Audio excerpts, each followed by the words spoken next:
Well, what's going on, YouTube? Hope you guys are doing well. So I just finished Lecrae's new book, I Am Restored, and I thought it was excellent. I think what to me was so impressive about the book is just how candid he is about the very real struggles that he's been through in the recent years. And he doesn't come across in the book as saying, okay, now I've got it all figured out. He talks about how God's masterpieces are unfinished and that he very much is unfinished. But man, he talks about struggles with depression, alcohol, pills. I mean, just all kinds of stuff that he has walked through, and just how he wanted to I think kind of what he was getting at is that his life has been very much compartmentalized, and that he's pretty real about him, about as a Christian artist wanting to be affirmed and wanting to be validated by certain groups of people, and how when he was candid about different parts of his life, so some of those people turned on him, and how that criticism felt and what that did to him, and how he wanted to run, how he wanted to completely go mainstream, how at times he wanted to walk away from God, and how he kind of eventually got to a point where he was willing to be honest with the people around him, seek counseling, and just really embrace a journey of healing that he had been running away from.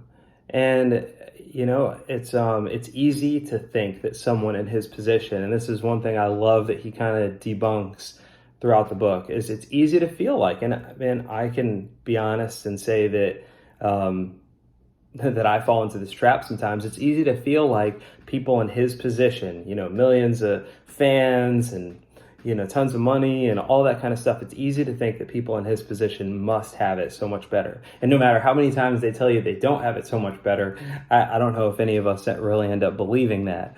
But he is real about just how hollow he felt, how he wanted to run away from his family, his wife, his kids, and just what all it's taken for him to embrace being an African American Christian artist, and some of the pitfalls that he's fallen into in that, and what it's meant for him to be real with those around him, real with God, and to move to a better place. So I think I went through his previous book, Unashamed. I think both of them are well worth your time and energy. They're real. They're they're unashamed. I mean, it's remarkable that someone in his position. I mean, it's one thing for us to kind of curate, and he talks about this in the book. It's one thing for us to kind of curate our authenticity and us to just give little bits and glimmers to manage the impressions of those that we share with. But it's another thing to kind of put all your cards on the table and just let people respond the way they will. And I really feel like he does that in this book. So I would definitely check it out. Hopefully these book reviews will prove helpful. And if you haven't already, would love for you to subscribe to the channel and share it with anyone you think might enjoy it. And we'll talk soon.